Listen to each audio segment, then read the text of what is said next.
Good evening and welcome to CNN News. Here, 5 years after the 9/11 terror attacks, Yusuf El-Guindi has published his play Back of the Throne. Yesterday evening, it was performed for the first time at the Fleer Theatre here in New York, with Adil Akhtar in the lead role.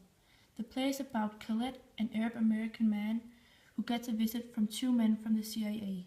They have some suspicions about whether or not Khaled was involved in the 9/11 terror attacks.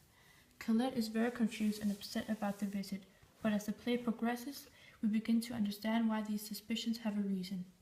With me in the studio, I have the playwright Yusuf El-Guindi and the actor Adil Akhtar, who plays the main character Khaled at the Fleer Theatre. Yusuf, can you tell me about your personal story on this subject?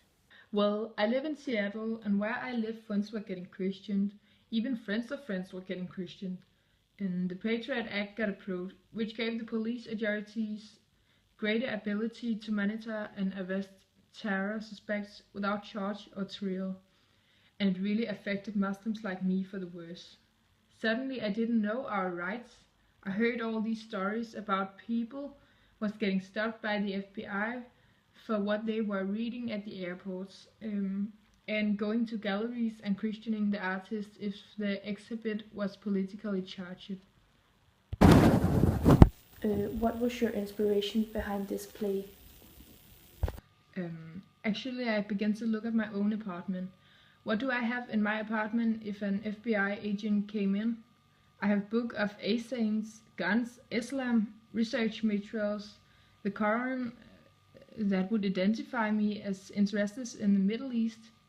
In my paranoia, I started to imagine what could happen. Then what was your intention on writing this play? I wanted to write a play about something that is going on at the moment. That's the problem with the American theater. It is not addressing current topics.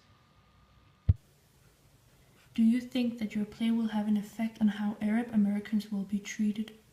I'm not expecting a big revolution of this, but I think it's important that we start talking about this subject.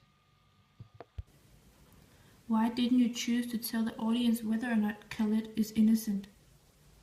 Well, I would say that I wanted to provoke the audience and leave it up to the individual spectator to decide if they believed Khaled was guilty or innocent. Well, what is your thought? Is Khaled guilty or innocent?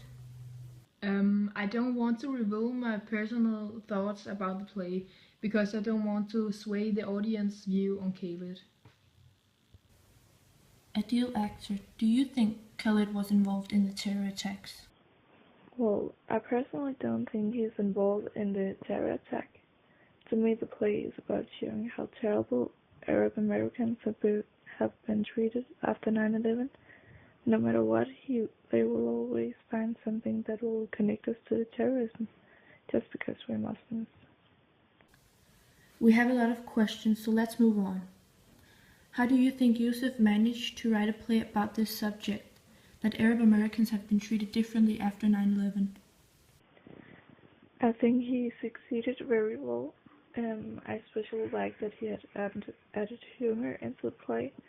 Since it's a serious and heavy subject, I think that the humor has sweetened up the play. How do you, as an Arab American, feel about living in America after 9/11? Let me see. I feel a little offended and exposed. In general, we Muslims feels like everyone looks at us and think that we are terrorists. The sense of paranoia and discrimination. It's like... Is it still like that even 5 years after the attacks? I think it has become better, but sometimes I feel discriminated and that people have prejudices about us Muslims. What do you think that the view on Arab Americans will look like in the future? Do you think it will change, or do you think that there will always be a tendency to assume that Arab Americans are terrorists? I hope that it will become better, but sadly I think there will always be a tendency that people will assume the worst about Arab Americans. But as I said, I think that talking about the subject is a good start to change some people's view on Arab Americans. With that being said, let's all hope for more equality. Good luck with the play and thanks for coming in. And now let's move on to the sports.